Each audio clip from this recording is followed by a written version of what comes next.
On Ticker, this is Import Export with Lawrence Christophels.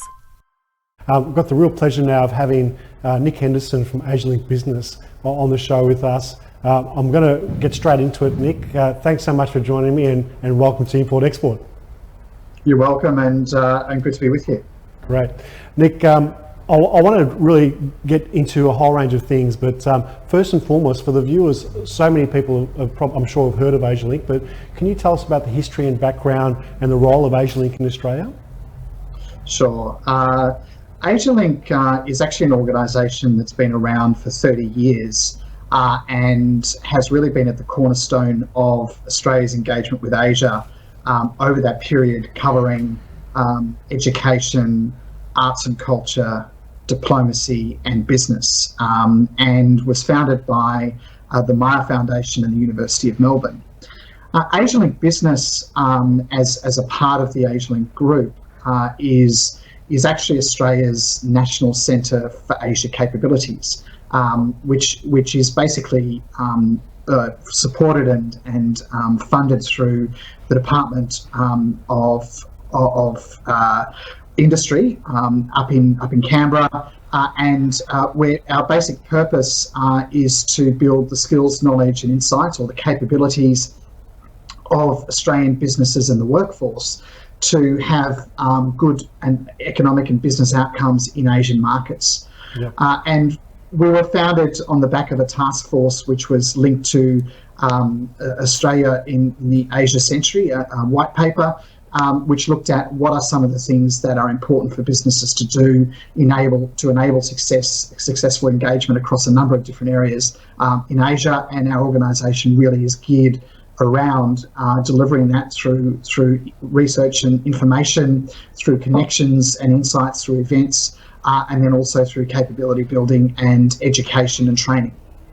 Yeah, I definitely remember the white paper when it came out many years ago, and I wanted to ask some of those examples of the support programs and the initiatives. How do you build that capability through Asialink? And I know that you engage so much with industry, education institutes and government agencies. Are there some examples of some of those support programs that you've done in the past and you're hoping to roll out? Certainly. So we do a number of different things. So some examples would be on the research and information side or advisory side. We have developed a suite of 15 different country starter packs, which are comprehensive guides into different markets, different Asian markets, and how businesses should operate within those markets. All information all the way from culture through to setting up a business, to understanding supply chains, and many, many other different facets. So that's really a lot of rich information. We also do sort of bespoke research and assisting businesses to build their understanding of Asian markets, understanding industry sectors, understanding opportunities, and then how to navigate and realise those.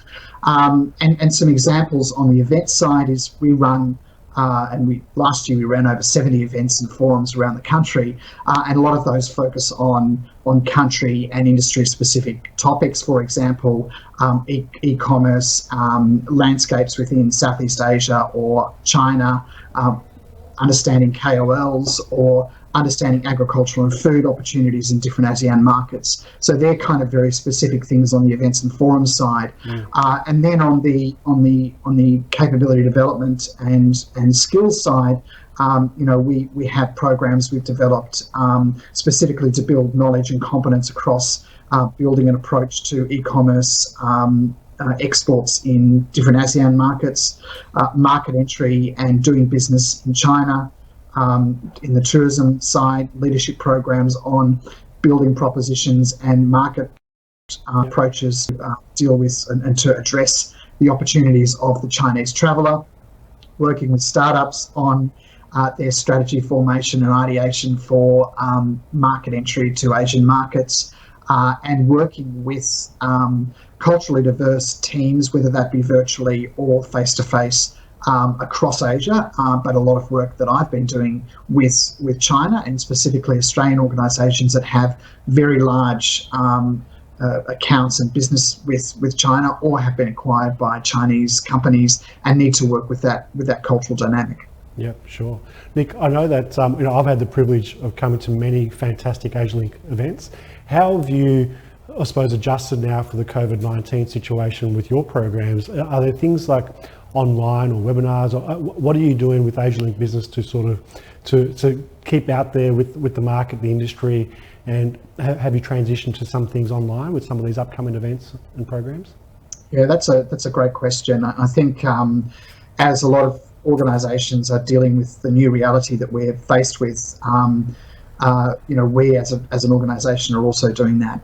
But it's really leveraging what we've been doing in the past, because we have done webinars, we've done multi-location webinars, we've done online learning, but it's really taking more of what we do and really then delivering it in a digital format. So we've got events planned and also scheduled, which will be run online, and we are delivering and will continue to offer our capability development programs in an online and interactive format.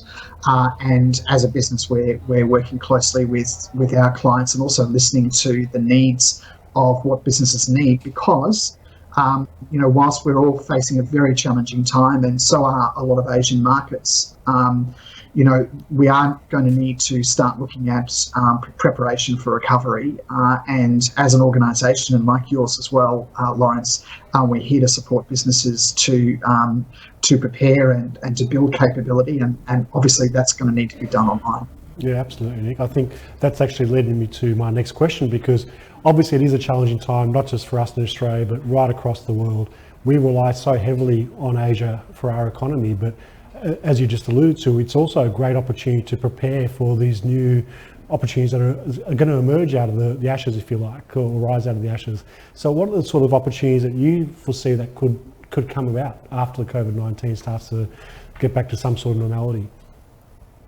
Look, I think we're going to see across Asia, we're going to see recovery looking very different. And I think at this stage, with a lot of markets, a lot of the pandemic situation is still unfolding. So, I think we really don't know what a sort of a turning point and what stability, and then what growth and return to business as usual looks like at this particular point in time. That being said, we have a lot of markets in Asia with strong fundamentals, strong consumer demand. And I think with the suite of and the range of products and services that Australian companies offer, a lot of that is very much aligned to what markets need. If I could just use the example of China. China has turned a corner when it comes to the pandemic. Obviously, there are some issues with inbound people flow from overseas and potential rebound, but on the whole, we're seeing China really starting to recover across a number of different sectors. I think what's going to be driving the opportunities in China are that there are some pretty strong fundamentals in place, and of course there's going to be an impact. There's going to be a huge impact, and there has been, but there are a number of core fundamentals in terms of economic fundamentals, in terms of middle class consumption and how disposable incomes are developing and growing, in terms of the role and importance of digital economies across the way that business operates, but also in terms of consumer behaviour. Yeah.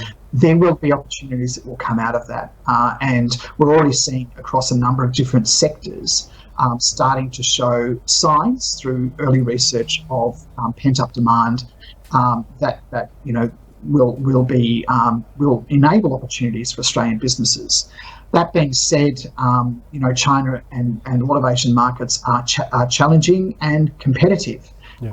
And obviously taking a smart and very well informed and a planned and a well researched approach is going to be critical at this time. But I think the businesses that really do their homework, engage with ecosystems, service providers, those who are there to support import-export companies, and then really putting a well-considered approach to the market together, and then starting to engage again with partners, with potential customers, etc. We'll start to see the results.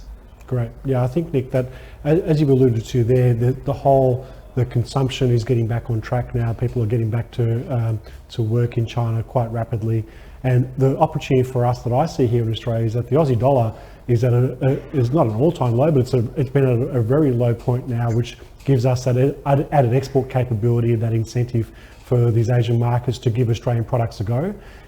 We're obviously always been recognised as a trusted and credible supplier of products, and people love our clean, green, traditional national sort of reputation. But with the exchange rate now at such a low rate, it is an ideal time if you've got the right ability to continue your digital branding, your marketing, and really leverage that into those Asian markets. It's a perfect opportunity to really get into those markets.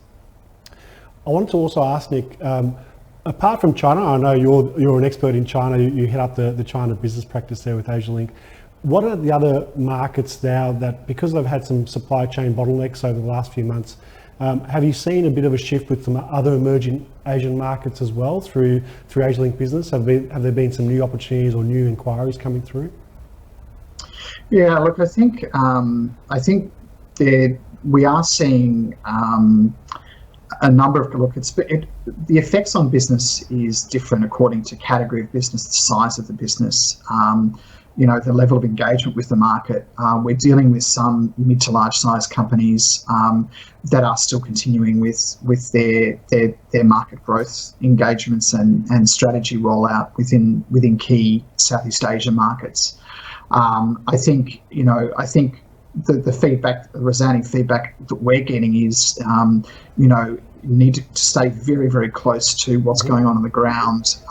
There are still export opportunities, and I think the comment that you made, the clean, the green, the quality, those are value propositions. Those are needs from consumer bases across the region that are going to need to be addressed, and there is a demand for those. In particular, at a time when there is such a health issue. Those value propositions and those sort of products are going to be even more in demand. Fantastic. So I think if you are working with partners on the ground, staying close and to them to get feedback on what's going on in your particular segment, what's going on with demand, what's going on with follow through sales. And then being a little bit dynamic. I think we all need to be dynamic during this time to be reactive to and proactive, I should say, to the opportunities across a number of different Asian nations. But as I mentioned before, we're at different stages of the pandemic in different countries, so things will play out in different ways. Yeah, fantastic. It's been a real privilege to have you on the show, Nick. I really appreciate those insights, and hopefully we can get you on again as this situation unfolds over the coming months as well, just to stay abreast of how those things are shifting. What's the best way? I think, if it's okay, I'll suggest to the viewers to reach out to asialinkbusiness.com.au, stay abreast of any of these new upcoming programs that are coming up, especially the online ones.